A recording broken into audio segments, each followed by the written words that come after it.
Demon Emperor Chapter 553, nagpapatuloy. Sa loob ng mansyon ng pinuno ng sekto. Pinuno ng sekto, si Huyu. Sinabihan ko na yung bata. Naipadala na siya sa opisina ng mga trabahador. Gaya ng inutos niyo sa akin. Ha ha ha. Magaling kung ganon. Makakaalis ka na. At umalis na nga si may puting bigote. Iniwan niya na sa ere si Huyu. At biglang huminga ng malalim si Huyu. Mataas na venerable. Masaya ka na ngayon dahil natupad na ang gusto mo.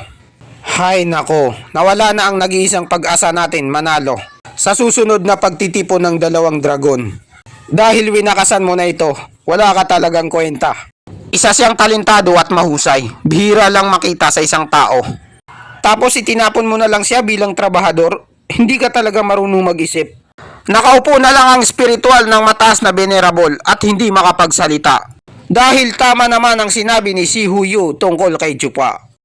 Pinuno ng sekto, masyado mo naman siyang inaalagaan. Ano ba ang mayroon siya at sobrang obsessed ka sa kanya? Pero mahirap talaga para sa akin na pumayag sa gusto mo. Dahil hindi pa natin siya gaano kakilala, malay mo spy pala siya. At gusto ko muna siyang panoorin kung may ibubuga ba siya. Anong klase kayang bata ito na ipinagyayabang sa akin ng pinuno ng sekto? At gumamit ka pa ng siyang nagradong gamot para lang sumali siya sa sekto. Siguro sinulsulan ka ng mga basurang yon. At natakot ka naman at naniwala sa kanila, mataas na venerable. At ngayon ay pinipigilan mo ko at kinakalaban. Sa gusto kong maging kandidato para sa pagtitipon ng 2 dragon. Pero nagkakamali ka sa isang bagay, mataas na venerable.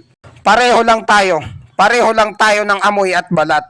Gusto ko ring makatikim ng pagkapanalo sa pagtitipon ng 2 dragon. At hindi ako papayag na may pumigil sa binabalak ko. Walang makakapigil sa akin sa gusto ko, maging sino ka man. Halatang galit si Huyu dahil hindi niya nagustuhan ang pagpigil sa kanya ng mataas na venerable. Gusto kong maging pinakasikat na pinuno ng sekto. At maging number 1 ang Demon Semeng sekto na hindi pa nangyayari sa buong buhay ko. Medyo napahanga ang mataas na venerable sa mga narinig niya na binitawan ni Huyu. Si Huyu, alam kong nakadalo ka sa huling pagtitipon ng 2 dragon. Alam mo ba ang nangyari sa atin? Ang nakakahiyang pagkatalo. Binugbog nila ang mga mag-aaral natin na parang bata. Hindi ko pinagdududahan ang iyong kagustuhan na manalo. Pero sana naman maintindihan mo ko para rin to sa sekto. Pero hindi natin pwedeng hayaan na isang bata na hindi nakaabot ng Radiant Stage ay maging kapili-pili na mag-aaral. Hindi ko hahayaan na mangyari yon over my dead body. Ha ha ha ha. Yan lang palang pinaglalaban mo. Okay, sige na. Nanalo ka na. Wala na akong magagawa. Pero itong pakakatandaan mo, ang batang yon ay hindi lang siya basta diamante na kumikinang. Marirealize mo na lang yon sa katagalan. Ang tunay na lakas niya na di umaayaw. Nasa kanya ng lahat ng katangian. Karapat dapat lang siya na maging sandala natin na magdadala sa atin patungo sa tuktok. Sa darating na pagtitipon ng 2 dragon. Ha ha ha ha. Magsisisi kayo sa naging pasenyo. Mataas na venerable. At iniwan na nga ni Huyu ang mataas na venerable sa ere na nag-iisa. Kailanman walang nakabihag sa puso ni Huyu para purihin ito ng husto. Talaga bang isang kahanga-hanga ang batang niyon? 5 may kapansanan, lumabas kayo. At anong masasabi niyo tungkol dito? Noong nag-chat ang batang yan sa messenger ng Demon Semeng sekto na humihingi siya ng tulong, si Huyu ay gusto niyang magpadala ng tao niya pero pinigilan ko siya. Sinabi ko sa kanya na kayo na lang ang ipapadala ko para malaman niyo kung pupwede ba siya na maging mag-aaral na kapili-pili. Ano sa palagay niyo, base sa nakita niyo? Pwede na ba siyang maging kapili-piling mag-aaral? Mataas na venerable, tinulungan namin ng Lolo Clan gaya ng sinabi niyo. At sa maikling panahon na nandun kami, nasaksihan namin kung gaano kagaling ang batang yan. Mabilis siyang mag-isip at matalino pa. Magkapareho sila ng pag-iisip ng pinuno ng sekto. Mataas din ang pangarap niya sa buhay at gustong marating Isa siyang katangi-tanging tao na may sariling desisyon, may bayag at kaya niya rin kumontrol ng mga tao na hindi kayang gawin ng pinuno ng sekto. Kung ganun isa pala siyang matibay, batang may laban. Ang pagkakalam ko sa kanya ay isang malambot at sangiting bata. At hindi niya kayang tumayo sa sarili niyang mga paa. Kung ganun nagkamali ako ng pagkakakilala sa kanya. Tama pala lahat ng sinabi ni si Huyu. Mapagkakatiwalaan siya. Nung hulihin namin ang tatlong matatanda ng Beast Timing Secto, ang isa sa kanila ay wala ng katawan, kaluluwa na lang ang ginagamit. Pagkatapos naming suriin, tinanong namin sila. Nalaman namin na ang kaniyang katawan ay winasak ng batang yon. Anong sabi mo? Totoo ba yan? O baka pinaprank mo lang ako? Isa lamang siyang probe on stage. Paano niya nawasak ang isang katawan ng ethereal stage? Nahihibang ka na ba? Napakalayo ng pagitan ng lakas nila. Ha ha ha! Kasi ang tatlong yon na ethereal stage na eksperto ay mga tanga. Lagi silang nahuhulog sa bitag ng batang yon. Pinaglolo ko lang sila ng batang yon. Ang batang yon, pinaikot-ikot niya lang ang tatlong eksperto sa kanyang palad. Yung isa sa kanila ay malubhang nasugatan, 50-50. Yun ang tinatawag na talent P. Natatandaan niyo pa ba, sir, ang apat na kambal ng Demon Semeng Secto? Ang apat na makukulit na unanong yon ay hindi makontrol ng sekto, kaya lagi silang napaparusahan. Pero hindi pa rin sila nagtatanda. Ginagawa pa rin nila ang lahat ng pumasok sa isip nila. Kaya ang pinuno ng sekto, wala nang pagpipilian, kundi itapon sila sa kumikidlat na bundok. Pero ngayon, tingnan mo, medyo nagtanda na sila.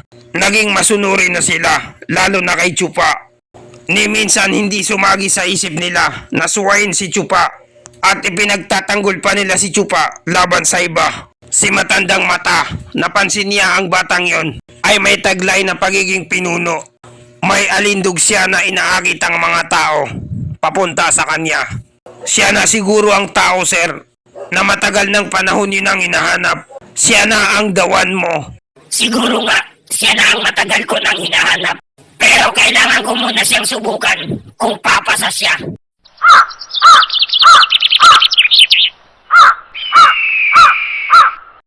Estewalis Chupa, nandito na tayo. Yang nasa harap natin. Yan ang opisina ng mga trabahador at kung saan ka tutuloy. Masyadong makalumang bahay ang tutuluyan ni Chupa. Parang pinagpatong-patong na bahay kubo. Si Huyu, tangina mo ka. Pinadala mo ko rito para pagtawanan. Maghintay ka lang, babawian din kita. Kung sino man ang namamahala rito, lumabas ka na. Huwag mo kaming pinaghihintay. Marami pa kaming gagawin. Pasensya na po mga amo. Parating na po ako. Mga amo, ano po ang may paglilingkod ko sa inyo? Napakatanda niya na, pero nasa bull tempering stage pa rin siya. Kawawa naman ang taong to. Wala talaga siyang talento. Kahit senior citizen na siya, kailangan niya pa rin magtrabaho bilang janitor para mabuhay. Sila talaga yung mga kawawang nilalang sa mundong ito. Kaya nandito na lang siya habang buhay bilang trabahador. Dito na rin siya tatanda at mamamatay. Hoy, matandang hukluban! Nasaan ang iba? Ba't ikaw lang mag-isa? Huwag mong sabihin sa akin na ikaw lang ang tao rito. Matandang amo, nasa labas po silang lahat. Nagtatrabaho, nagdidilig ng mga halaman, naglilinis ng sasakyan, nagwawalis ng mga kalat. Kung ganon, ikaw pala ang boss dito na namamahala. Opo mga amo, ako nga pala si Juan Sinigang. Matagal na ako rito. Ako na ang pinakamatanda. Mahigit 100 taon na akong namamahala rito. Ano? Isa ka lang bull tempering stage, tapos umabot ka ng 100 taon? Sa lugar na to? Anong sekreto mo? Sir, mga amo, para tumagal ka sa trabahong ito, kailangan mahaba ang pasensya mo.